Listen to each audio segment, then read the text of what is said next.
So after the Sudoku assignment, you will have a warm-up kind of an assignment in Elixir that gets into some simple concurrency stuff, and then Elixir 2, which really embodies the core principles that we'll be talking about towards the latter part of this week and next week. Just a heads up, if you look at the calendar and panic and see there's an assignment due Wednesday night right before Thanksgiving, it's not that I expect you to be here working on that on Wednesday. The garbage collection assignment is, because it's not for a specific language, it's actually something that you would do by just filling in a spreadsheet for your exam, your answers. It's one of the simpler ones. And so that deadline simply means get it in before you take off for the holidays, okay? Just for your planning purposes. And after the break, we talk about type systems. We've got lazy programming lab due, and then type checker, and that's it. So that's the roadmap for the rest of the semester. Let's talk about the Sudoku assignment. All right. So you've seen how Prolog is good for problems that can be solved with depth-first search with backtracking.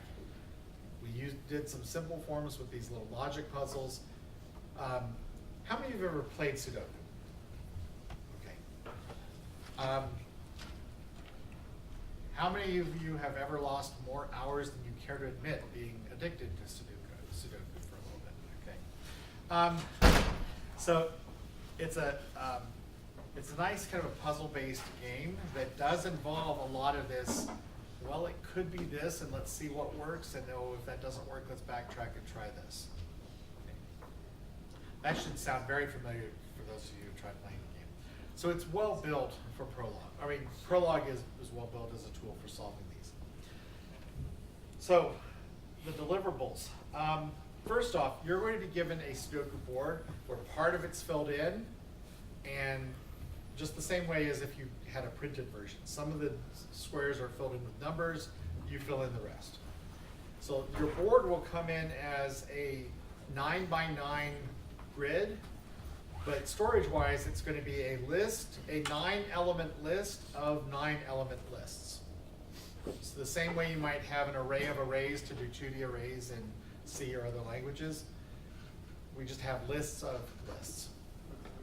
And so your job is to fill it, to complete all of the initial blanks on the board. And I'll show you the template code in a minute. Well, speaking of the template code, this is one where it's really crucial to use the template. Don't try writing this from scratch. And I'll show you, I'll walk you through the template in just a little bit. And there's hopefully as clear as we can make it, a part that says, put your code right here. So it has to be a valid, what you return to the filled-in board has to be a valid Sudoku solution. It also has to run in a reasonable amount of time. So I'm going to talk to you about, or I'll show you a strategy for what I call the naive strategy for implementing it that can work, but it's just horribly inefficient, as in hours and hours of runtime. You actually need to be able to do it in about 10 seconds, and for these puzzles, we give you actually 2 puzzles to test it out with in the template. There's no auto grader, it's just simply use the 2 examples that are in the template code we give you. Those should actually complete in a second or 2. And then we'll throw some other boards at it. Finally, there is one restriction. There's a Prolog library called CLPFD. You cannot use that in part because it's actually pretty much built to solve Sudoku, and a Sudoku solver is right on the tutorial page. So you can't use that set of libraries. You've got to code it yourself.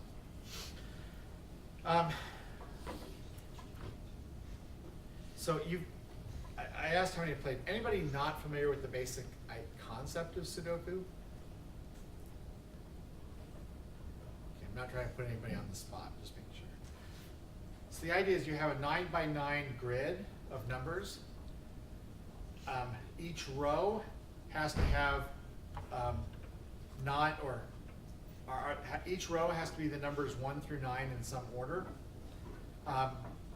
without duplicates. Each column has to be the numbers 1 through 9 without duplicates, and each 3x3 block has to be 1 through 9 without duplicates.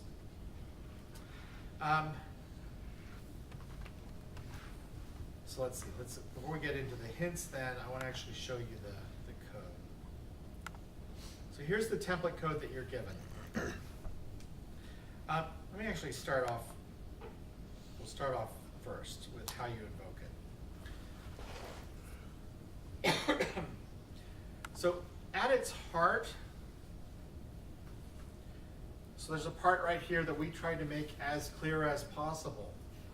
Put your code here. So right now, so the main thing that you would invoke it with is solve, and then you're going to pass it the board to solve. It will actually fill in the values of the board and return it to you. Okay, or return it back. Now, we talk about passing in and returning. Remember how Prolog works. You're basically going to give it a board that consists of some things filled in and the rest as variables to be solved for. And it will solve for those variables. So when it returns, it should return false if there is no valid solution. Otherwise, it should return true, and the board should then be filled in with those. It should solve for the values of the board that would solve that board. Right now, so you invoke it with solve board is true if, and then we just put here as a dummy placeholder, return true. So it always returns true. You could run this code. It would work, but it would not actually do anything. So we'll replace this part here. Just replace this part with your code. So this is where you'll actually do the solution to the puzzle. So solve is actually invoked by, we actually give you a couple of boards. So test 1 and test 2. So test 1 of board is defined as the following. This board has to equal, so you're basically saying solve for this board, where board equals or matches up to a whole lot of don't cares this. So the idea is that your board that it solves for, when you say solve board, it would have to be equal to this. These values are ones that are already filled in the board, and you're solving for all the blanks. Now, we didn't just put underscore to indicate blank. Remember, in Prolog, an underscore is a don't care. So what we're saying is your solution has to equal this up to the don't cares, meaning you can fill it in with whatever values you like. However, the additional constraint on the problem is it has to be a valid Sudoku solution. So you say solve board, and when that comes back, this board will actually have all these values turned from these to be solved for variables to actual values. Does that make sense? So that's how you can sort of think of passing in and passing out. You're giving it the same way we've passed in variables to be solved for, we can think of this, or it's not passing in, we can express the relation in terms of variables to be solved for. This just happens to be one big massive variable to be solved for, with some parts filled in and some parts still to be filled in. Yeah. So why is it test 1 board and then you redefine board? So don't think of it as passing in. Okay. You're not passing in a board and then setting the variable. Okay. Equals here is not assignment in Prolog. Remember, Prolog works on logic. So it says the variable board must equal this to be true. In other words, this equals must be true, and board must be a valid result from solving the Sudoku puzzle, and then and print board. So again, it's easy to think of I'm passing it in and it gets setting it, it's not. It's simply establishing the board you solve for must equal this up to the don't care conditions, or the don't care variables of it. By the way you would invoke test 1 is you can then just do test 1 X, capital X or capital board or something else like that. In other words, you're saying solve for a board. And it will say, oh, well, okay, or test 1 solve for this variable board, board has to equal this, and it has to be a Sudoku solution, and then it just has the side effect of printing it out. So this then, again, notice it's a list of 9 lists. Each sublist has 9 elements. So some of the values are filled in, some are ones still to be solved for, just like a regular Sudoku puzzle, like you might find in a printed book or something like that. So your job then is to actually solve for a valid board subject to these constraints of these known values. So this is where it would invoke solve and then have all of your code. Now we have a little helper function here, print board, that is used just right here. So after you solve, we just print it out. And print board is designed to actually write in a somewhat more readable manner than just sort of saying Prolog print out this variable. So it actually loops through and prints out the rows. So that's the stuff that comes after where you put your code. There's also a whole bunch of helper code before. You do not need to modify this, and you don't even really need to understand it other than just how to use it. So the first thing we do is we define valid values that can go in a board. So the elements of the Sudoku board are the digits 1 through 9. We define, here are 9 valid digits, 1 through 9.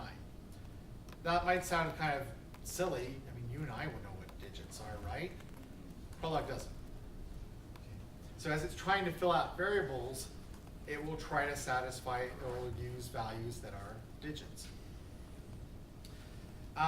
Another helper function that will tell you if a value is between some upper and lower range, and one that's for giving you the cube bounds, column as list. So let me explain what some of these do.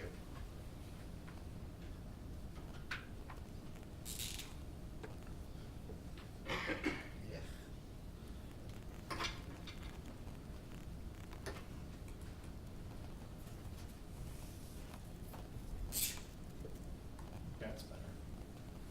So you're going to have a 9 by 9 grid.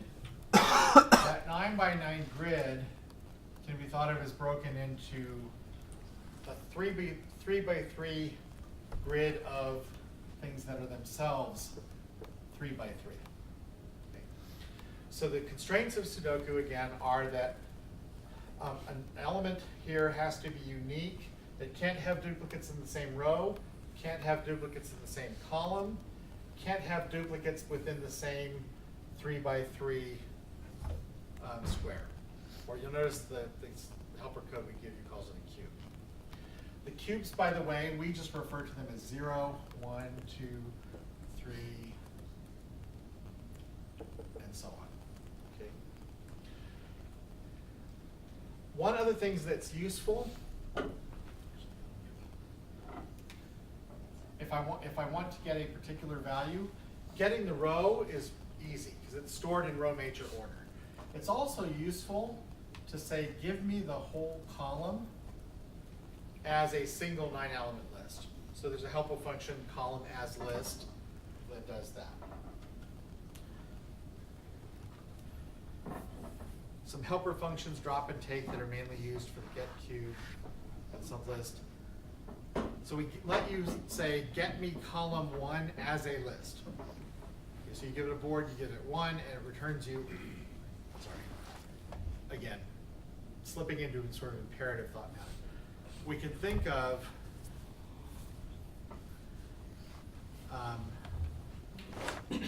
solve for the list such that it is that column number out of this board. Okay. Everybody should be clear with the distinction and why I rephrased that, right? For Prolog. So get cube, similar kind of a thing. Solve for the list that is this number cube out of this board, where the number again is 0 through 9 this way. So you've got those helper functions that will save you, or help you have, save you having to actually go through and do a lot of that yourself. Now, these boards then, let's go talk about how to actually write the solution here. So the boards, remember, they're lists of lists. So you didn't have to use this for the first set of assignments, but remember how we talked about processing lists and doing things with lists in Prolog, head and tail and so on, and recursing through? We'll do the same thing here. Now, if I was doing this with a functional programming language, if I have a list of lists, you write one recursive function that recurses through the outer list, and then a helper function that recurses through each of the inner lists. It's exactly the same way as if I gave you a 2D array in an imperative programming language. Your first thing would be, if you're trying to visit every element, is to write doubly nested for loops. You're just writing doubly nested recursion.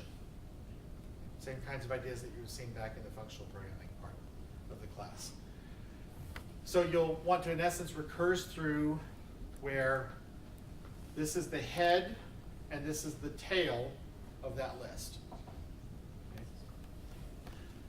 Okay. And similarly, as you're recursing through, visiting each one, you'll want to get the column that it's in, and you'll also want to get the cube that it's in.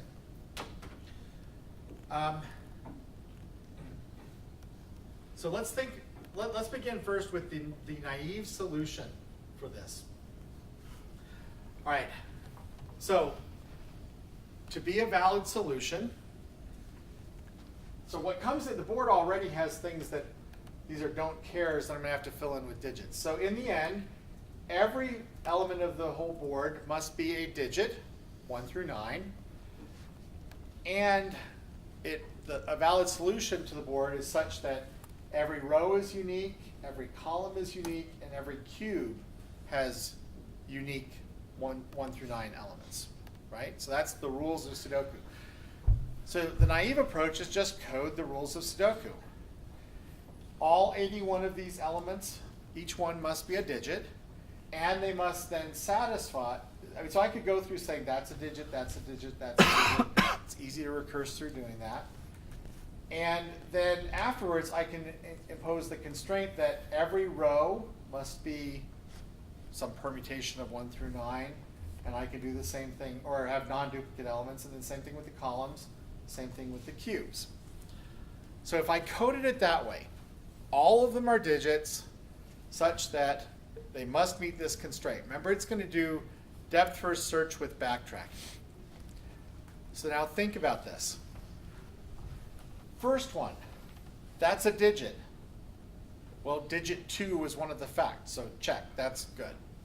Goes on to the next one. That's a digit. Okay. So it has to fill in that square with a digit. What's the first one it's going to do? 1. Okay. The reason it's going to do 1, again, by the way, just remember, is it's going to look at what are defined as valid digits and what is the first one. So it has no notion of looping through 1, 2, 3, 4, 5, 6, 7, 8, 9. It just looks at these. What's the first digit you told me? What's the second thing you told me is a digit? So if you were to rearrange these, so if I actually move digit 7 first, it's going to try 7 first. So there's no notion of sort of looping through integers that way. So let's go back to this. All right, it's a digit. So the first thing it's going to try is 1. And then we tell it the next thing is a digit. What's it going to try? And the next thing's a digit. 1. And the next and the next. So what it's going to do is it's going to say, oh, every single one of these could be a 1. Now let's check to see if that's a valid solution. Right? Now how many of you, when you solve Sudoku puzzles, do it that way? How many of you have like days to kill doing it that way? So it's going to get, you fill it all in with 1s, and then it's going to reject that as a solution. As soon as it tests this first row, it's got duplicates. So what's the next thing it's going to do? All right, so it gets through, it says, okay, that didn't work, fail. So what? Backtrack Just 1. to the last variable that you assigned. All right, all 1s except that one's a 2. Okay. I'm going to do it on this board just to, sorry, maybe I should just bring it down so I can gesture instead of using the laser pointer. All right, so all ones and a 2, and then test it. That fails. All ones and a 3, that fails. All ones and a 4. Do you see why I say this is the naive way? It's going to take hours and hours and hours to run. You might as well code a brute force exhaustive search. So, using what we talked about last time for how to make the logic puzzles more efficient, when you were also trying to avoid duplicates, how could you do this more efficiently? Yeah. Assigning a value that's not present in its cube, row, or column. Okay. So I can't actually, it doesn't have, so if we're doing it imperatively, you'd think, all right, I'm going to look to find one that's not used. But what I can do is I can pick one and then keep picking them until I find one that's not used. You see the difference? But it's the same kind of idea logically. So the idea is that one's a digit, check. Okay, well, sorry, that one actually is already filled in. You don't even have to do anything else with those. So remember we talked about vars and non-vars? Remember, var is a variable still to be solved for. Non-var is either a fixed value or a variable that's already been filled in. So this is a non-var, so we don't even have to do anything. All right, then we go to the next one. That's a var. It's a variable still to be solved for. So let's say this first one's a digit.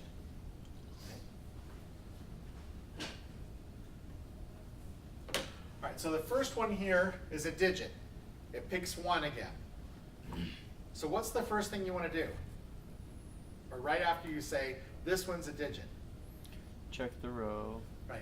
Check the row, check the column, check the cube. Okay. So let's run with that for a little bit. 1. Check the row. Is that okay? Yep. Check the column. Okay, whoops, that fails. So what does it do? Tries the next one. Backtracks back, tries the next digit. 2. Check the row, fails. Backtracks, tries 3. That works, that works, that works. So that could be 3. Then it goes on to the next one. That's still a variable to be filled in. So I'm going to force that to be a digit. I'll say digit, that element. It's going to guess 1. Does that work? Okay, so now I've got 3, 1, as sort of a hypothesis, if you will. This is this depth first aspect of it. This could be a 3, this could be a 1. I go here. Let's see, could that be a 1? No. Right, because it's going to look at this one and conflate. Could it be a 2? No. Could it be a 3? No. So remember, we're still trying to guess, sort of pick one for this one. Could it be 4? Right, it fails this cube right here. Could it be 5? No, there's one of those in the row. Could it be 6? Could be. So depth first, let's just keep going on. So we now have 3, 1, 6. Go to the next one here.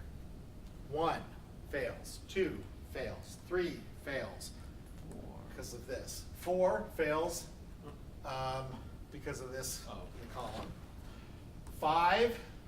no, in the same row. 6, we Fails. already used 6 here. 7, 8, 9 all fail. So what's it do? Backtrack. Right, it can't find something for that one, so it's going to backtrack further. So it's backtracking for each of the 9. None of those 9 worked, so it backtracks another step up. So this one then, it can't be 3, 1, 6, which is what we chose. So it's going to try 7, fail, try 8, fail, try 9, could be. And then it will go on here and try 6 here. That works. Now it's got a full row, and it's just going to keep doing that. And maybe that works. Or maybe it backtracks all the way back to the beginning, and this first thing is not a 3. But at least at every step, you're picking something that's still reasonable or potentially valid, given the puzzle. Make sense? Yeah. So I know we talked a lot about using cuts last time. Right. Should we be implementing Yeah, that? you don't need to use cut, but you will need to use var and non-var.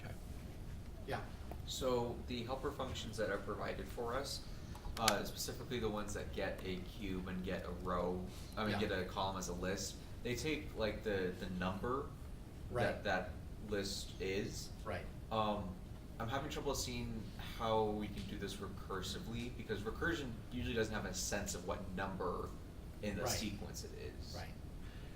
So there's a couple ways to do that. One though would be you could actually recurse on a list of numbers 1 through 9. And then within each sort of loop, if you will, each recursive loop. Pardon the oxymoron when I say recursive loop, but you get the idea. You could actually do that from 1 to 9, or 0 to 8, I think. And then get the 0th row, the first row. You can then do the column as list to get the first column, the second column, third column. And then likewise cube 0 through 8. Now with that, there is a suggestion here for speed. I'm going to come back to this part here in a minute. There is a suggestion here. This column as list is not terribly efficient. So it will work, but you don't want to do it when you're visiting this cell, get column 1. When you're visiting this one, get column 1. Visiting this one, on the 3rd row, get column 1. You're actually better off to get, you don't have to pre-get rows 0 through 9 because the board already is in that structure. But you could have a list of 9 element lists that is each column. So you do get column 0, get column 1, get column 2. Don't think of it as just returning the value back.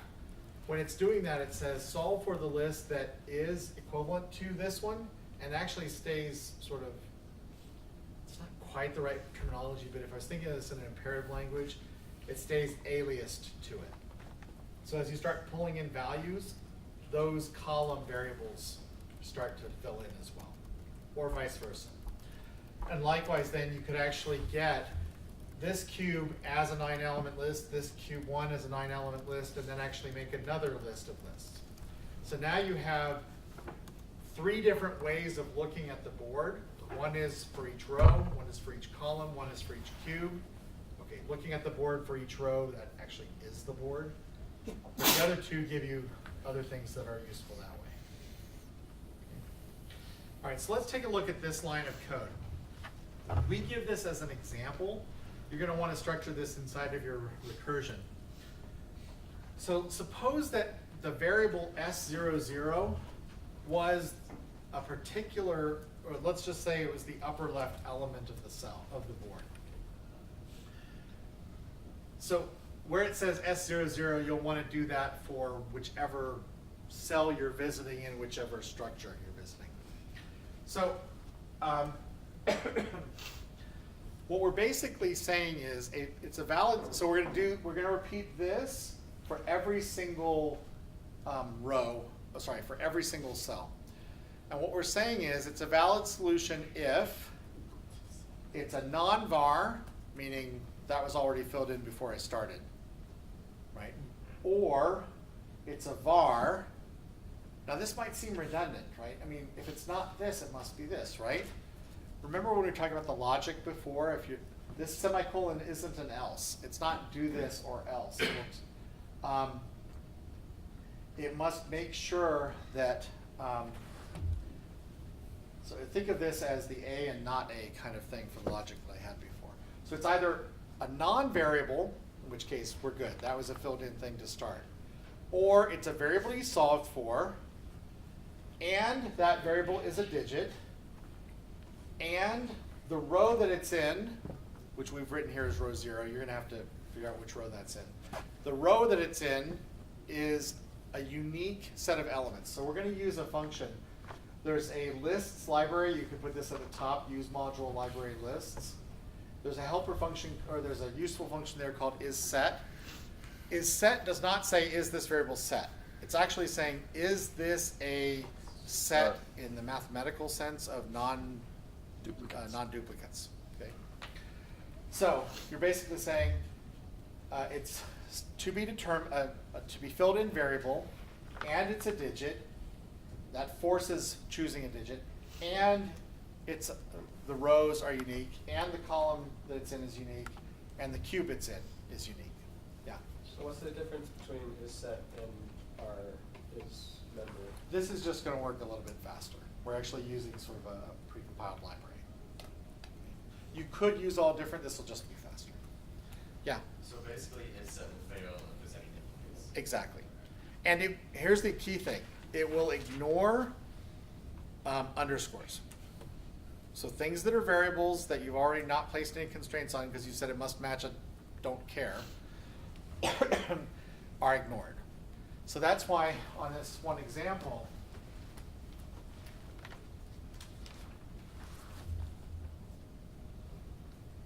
so for this example, so if we apply that same line, that is a non-var, check, just move on.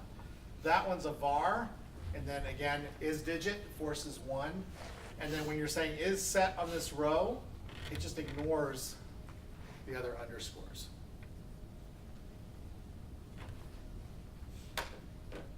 Questions on that? You feel like you could code this now? Yeah. So then, with that one line of code, we're like hard coding in which index it's at, right? And so that would be included in like a recursive loop where it's just checking a different index. each time. Exactly. Okay. Exactly. Where instead of, so this would be the particular cell that you're visiting. Right. This would be whatever row that's in. This would be whatever column that's in and whatever cube it's in. Okay? And this is where getting the column as a list and getting the cube as a list would be helpful in advance. Questions? Okay. All right. So other than any questions on Wednesday or Friday, that ends our discussion of Prolog. We're now going to switch gears entirely to a different language. We're going to start off talking about Erlang and then move to Elixir. I'll explain why coming up. All right. I forgot, I don't have my little remote. I couldn't find it, so I'm going to kind of walk back here, moving slides along. So I mentioned before, Erlang and its successor, Elixir, are built around concurrency-oriented programming, or they're what are called concurrent-oriented programming languages. They're designed for coding concurrency. Now, when you think about concurrent systems, how many of you have ever coded any kind of concurrent processing? Threads or anything? Okay. Probably in some of the classes you've taken here. You've seen that there's different ways to actually handle communicating between processes. Now, if I have two processes that are running independent and there's no communication at all, fine. But if I have to communicate between them, one model is what's called shared memory or shared variables. The idea is one writes into it, the other reads out of it. And for those of you who've written threads and stuff like this, how much time did you spend coordinating the reading and writing of those shared variables? It's a big pain. This is why you set up things like atomic operations and critical sections and semaphores and all this language that's been built around trying to coordinate all that. The key is, if everybody's reading out of the same shared variable, that's no problem at all. When somebody goes to write, that's potentially a problem. Okay? The writing isn't the problem.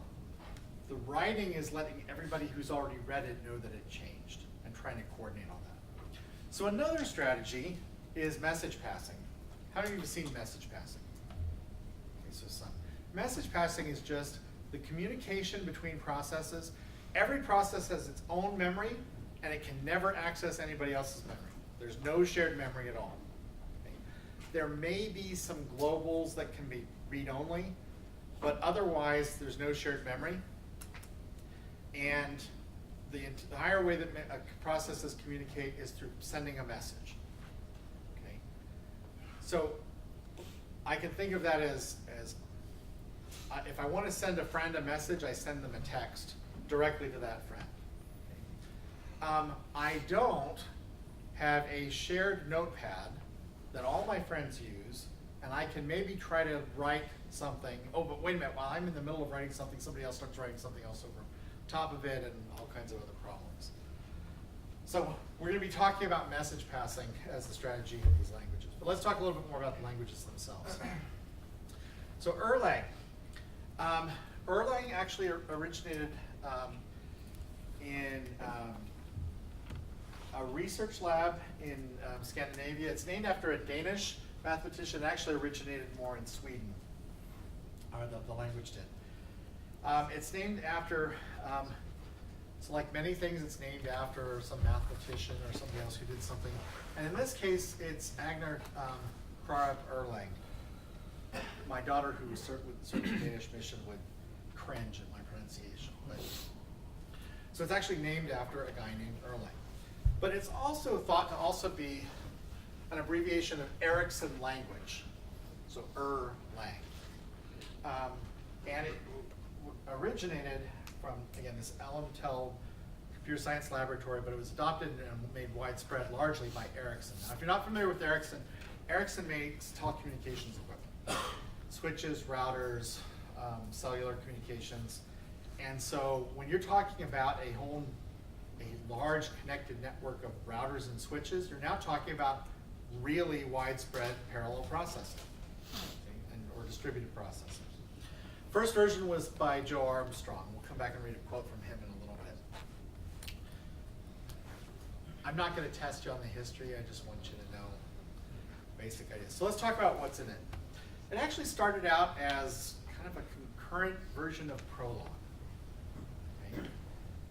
Now, some of you are probably cringing, going, okay, Prolog was different enough, but now a concurrent Prolog. You'll see it actually keeps some elements of some of the good stuff that you saw from Prolog. But also it's designed for concurrency. It's designed for really, really high reliability. So this was used, I mentioned before, a lot of it was first used by Ericsson. The Ericsson switch was renowned for its reliability. And so we're going to get later into the difference between Erlang, the language, and a particular set of, it's a framework, if you will, called the Open Telecom Platform, developed by Ericsson. But the developer of that said you need mechanisms and primitives provided to the general programmer or the developer, in order for the systems to have these properties. Otherwise, they tend to get lost in the way. What I mean by that, or what he means by that, is you could do this in a general language, and you could hire programmers that are really, really good at writing high reliability distributed code. Or you bake features for developing high reliability distributed code into the language, and then you let just regular programmers loose on it, okay, general programmers. And so by building these kinds of things into the language, you're building right in. You're not relying on any particular expertise on the part of the developers. Seamless scaling to large number of processes. Remember I said you wanted this to scale. We're talking not like maybe a few dozen on your machine. We're talking about hundreds of thousands, if not more. And so really widespread, large numbers of parallel processes. So it has to scale. And this is, by the way, where message passing versus shared memory comes into play. Shared memory doesn't scale well. You can make it work if you've got a half dozen processes, or maybe even a few dozen. Trying to make it work for 100,000 all trying to share and coordinate on reading and writing the same data is just a nightmare. It just doesn't scale. And so you have to actually, one of the strategies for scaling is message passing. It's actually based on functional programming with some object-oriented stuff as well. So we've talked about functional programming. Why would a functional programming language, at least as a base for this, why would that be a good choice for concurrency?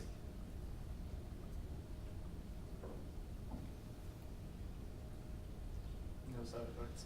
No side effects, right?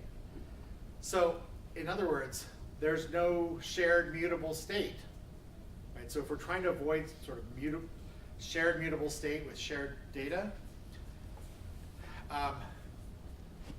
not having mutation at all actually is very helpful. And what this means then is the same way in functional programming languages, all the communication happens by passing data in and returning it back out of functions. Same kind of thing with processes. Passing stuff to it with messages and getting messages back that have the results. And then it's got, I'm going to jump to this one for a minute. Library support in terms of web servers, databases. There's a rich set of libraries for it. It's a fully developed language. Let's talk about this part. Concurrency for the sake of modularity, reliability, and so on. Obviously, if I'm going to do a large-scale distributed system, I need some kind of concurrency in my language or system. Even if you're running on one machine with one core, it's actually very helpful to write in a concurrent fashion for some problems. And now this is kind of counterintuitive, and I realize I'll confess that when I first sort of saw this idea back when I was about your stage in school, it didn't make sense. But as I started writing more things, if I can structure a code as it's got these